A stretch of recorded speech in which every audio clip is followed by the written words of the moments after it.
अख्खा दिवस मच्छीच्या मागे कामाच्या आणि परत रात्रभर जागर आहे आणि उठायचं किती वाजता. याच्या पुढे जेव्हा कोणी पण नगरसेवक होते तेव्हा कोण नगरसेवक असं कोणाला माहिती नव्हतं, कारण त्यांनी येऊन कधी इथे भेटी दिल्या नव्हत्या. माझ्या सासूंना झालेलं कोरोनाचं, त्यांच्यामुळे माझी सासू बचली. पण एक महिना झाला पाण्याचा प्रॉब्लेम आहे, म्हणजे एक महिना झाला पाणी येतच नाही.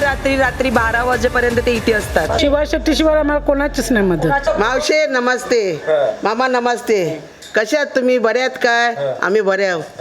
आता तुमच्या खाली वॉटिंगच्या टाइम तुम्हाला तुमची गरज आहे तेव्हा तुम्ही आले आम्हाला नमस्कार घाला. गरज पिटली का मग खपला खपलं गरज पिटली का खपला मग कोणी चाराचे पण ना म्हणा. ताई, आपण कुठे आहोत? हे कोणती जागा आहे? ही लोअर कोलीवाडा बीचवाडी आहे. आम्ही कोलीवाड्यातली मतलब बीचवाडी जवळ बंदराच्या जवळच आहोत. कोलीवाडा म्हणजे इकडे राहणारी सगळी लोक कोलीच आहेत. हा, आणि ह्या एरियाचं नाव आहे बीचवाडी. अच्छा, म्हणजे आपण कोळी समाजाच्या मध्ये मध्येच. बोलतोय. अच्छा, यावेळी यांना पण विचारतो, ताई काय वाटतं इकडे सगळं कोळी समाज आहे, यांचं काय प्रॉब्लेम्स आहेत, समस्या आहेत इकडे जे सरकारपर्यंत पोचवायला पाहिजे? वाटतं तुम्हाला काय गरजेचं? काही पाण्याचेच पाणीच नाही ना आम्हाला अजिबात. पाणीच नाही म्हणा, पाणी पाहिजे ना यायला. अरे ताई, तुमच्या कानातलं खूप आवडलं मला. टाइम टू टाइम आम्हाला पाणी नाही आहे अजिबात. रात्री 12ला पाणी येते. पहिलं मला तुमच्या कानातलं हे थोडंसं त्याच्याबद्दल सांगा. खूप सुंदर आहे. कोली पॅटर्न आहे. हो का? हां, कधी बनवलं होतं तुम्ही हे? ते बरीच वर्ष झाली. हां, 40 लग्नाच्या नंतर 40-45 वर्ष झाली. 45 वर्ष झाली. आता नाही बनवत. नाही चांगली आहे.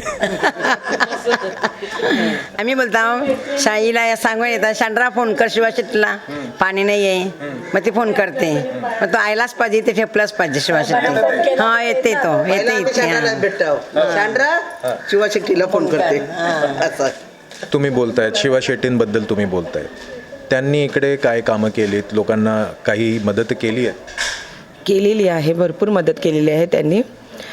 असं म्हणायला गेलं तर आमच्या गोऱ्यामध्ये जे याच्या पुढे जेव्हा कोणी पण नगरसेवक होते तेव्हा कोण नगरसेवक असं कोणाला माहिती नव्हतं, कारण त्यांनी येऊन कधी इथे भेटी दिल्या नव्हत्या. जेव्हा शिवा सर आले तेव्हापासून असं माहिती पडलं की हा नगरसेवक आहे, गोऱ्यामध्ये येते, थोडी काहीतरी कामं करते. पहिल्यांदा स्टार्टिंगला जेव्हा झाले तेव्हा एवढी कामं त्यांच्याकडून नाही झाली, पण आता भरपूर कामं करतात. येतात, कुणाचं मयत असलं चर्चमध्ये येतात, उद्या हॉस्पिटलमध्ये गरज असली तर त्यांना फोन केला तर येतात. लॉकडाऊनमध्ये असं झालं 2-3 ठिकाणी. लॉकडाऊनमध्ये म्हणजे आपलं जे गव्हर्मेंट हॉस्पिटल आहेत तिथे गेलेल्या केसेस होत्या, त्या ऑफ झाल्याच्या नंतर त्यांना आणणं, हे करणं, ह्याच्यासाठी सुद्धा शिवा सरांनी आम्हाला भरपूर मदत केलेली आहे. आता यांचं ताईंनी जे बोललं त्याचं पाठपुरावा म्हणून तुम्हाला पण विचारतो, हे खोटं तर नाही आहे ते काय बोलताय? नाही, खोटं नाही. ते खरी वार्ता आहे ती. आणि रात्री अपरात्री पण काय पण शिवाय शक्तीशिवाय आम्हाला कोणाचीच नाही मदत. त्यांनी टाइम तर आवाज दिला, फोन केला, ते आले. ती फोन करणारे सँड्रा, मेन सँड्रा फेमस आहे तिथे. आणि फर्स्ट म्हणजे एक साधं उदाहरण, तुम्ही म्हणता ह्या गोष्टी खऱ्या आहेत की नाही, मी माझ्या घरात झालेला अनुभव सांगते. माझ्या सासूंना झालेलं कोरोनाचं, आणि त्यांचा इलाज मी इथेच करत होती. जी डिस्पेन्सरी होती आमच्या सोसायटीने बांधलेली, त्याच्यामध्येच म्हणजे त्यांचं ट्रीटमेंट इथेच चालू होतं, कारण ज्या पण केसेस हॉस्पिटलमध्ये जातो त्या परत येत नव्हत्या. म्हणून इथे ट्रीटमेंट चालू असताना अपरात्री मी 10-10:30 वाजता माझा मिस्टर जायचे, आणि त्यांनी मला त्या सासूंसाठी इंजेक्शन म्हणजे उपलब्ध करून दिली. आणि जे गॅस आणि ऑक्सिजनचे जे सिलेंडर असतात ते सुद्धा संपलेले, ते सुद्धा त्यांनी मला अरेंज करून दिले. माझा मिस्टर जाऊनशी रात्री त्या बाजू म्हणजे गोराखाडीच्या पलीकडे जाऊन ते रात्रीचे घेऊन आले, आणि त्यांच्यामुळे माझी सासू बचली. पण 75 इयर्स होती ती, आणि 400च्या वर डायबिटीज असताना सुद्धा त्या म्हणजे औषधं त्यांची चालू असताना त्यांनी मला 2-3 वेळा इंजेक्शन अरेंज केली, आणि ते सिलेंडर बॉटल्स अरेंज केले. त्यामुळे हा माझा अनुभव आहे, दुसऱ्यांचं मला माहिती नाही, पण त्यांनी माझ्यासाठी एवढं तर केलेलं आहे. म्हणून माझ्या मिस्टरांना पण माहिती आहे, त्यांनी जाऊन त्यांच्याकडून ते सगळं घेऊन हे केलं, आणि ह्या डिस्पेन्सरी म्हणजे डॉक्टरांना ती त्यांतून अवेलेबल करून दिलेलं आहे. हे विचारायचं राहिलं होतं की आता निवडणूक येत आहे, जवळच आहे एकदम 15 तारीखला आहे वोटिंग.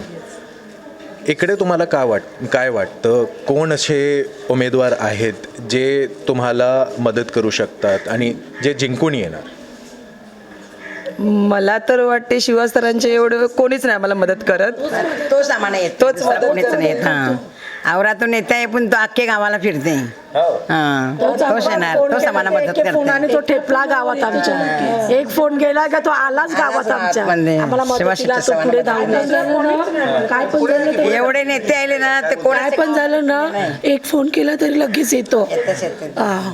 राजकारणींचं असं बोलतात की फोन उचलत नाही, तुम्ही बोलतायत हे फोन उचलतात. तो उचलते. हा, तो उचलते फोन. माहिती नाही पण आमच्या आमच्या 1 महिना झाला पाण्याचा प्रॉब्लेम आहे. म्हणजे 1 महिना झाला पाणी येतच नाही.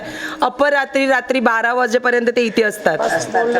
2 दिवस झाले BMC वाले माणसं घेऊन, म्हणजे BMCचे ऑफिसर घेऊन ते 2 रात्र इथे होते आमच्याकडे. म्हणजे आम्ही पाण्याची कंप्लेंट केलेली म्हणून ते रात्री 12ला जेव्हा पाणी येते तोपर्यंत अपडेट घेण्यासाठी ते इथे असायचे. हे कधी झालं होतं? हे आता या महिन्यामध्येच झालेलं आहे, डिसेंबरच्या महिन्यामध्येच. म्हणजे डिसेंबर आता संपला, डिसेंबर महिना पूर्ण आम्हाला पाणी नव्हता येत ना, म्हणून आम्ही त्यांना कंप्लेंट केलेली आणि त्या लोकांनी BMC मध्ये कंप्लेंट टाकलेली. जास्त झाले ते पाणी नव्हता येत. ते रात्री 12 वाजता ते 11 वाजेपर्यंत त्यांची BMCची टीम घेऊन ते आमच्याकडे गलीमध्ये होते. आणि जेव्हा आमचे नळ सर्व चेक केले की पाणी नाही येत म्हणून ते लोक तेव्हा गेले. म्हणजे 12 वाजेपर्यंत रात्री इथे होते. आणि पाईपलाईन जेव्हा मारवेवरून आली ना, ते प्रॉब्लेम मोठा हा झाला की गोरायला पाणी कमी पडत आहे. आणि पाणी रात्री 11:30च्या नंतर पाणी येते. हे वेल पाण्याची नाही आहे आम्हाला. म्हणजे लोक झोपायची, सकाळी 3 वाजता उठून आम्ही मच्छी विकायला जाणाऱ्या बाई.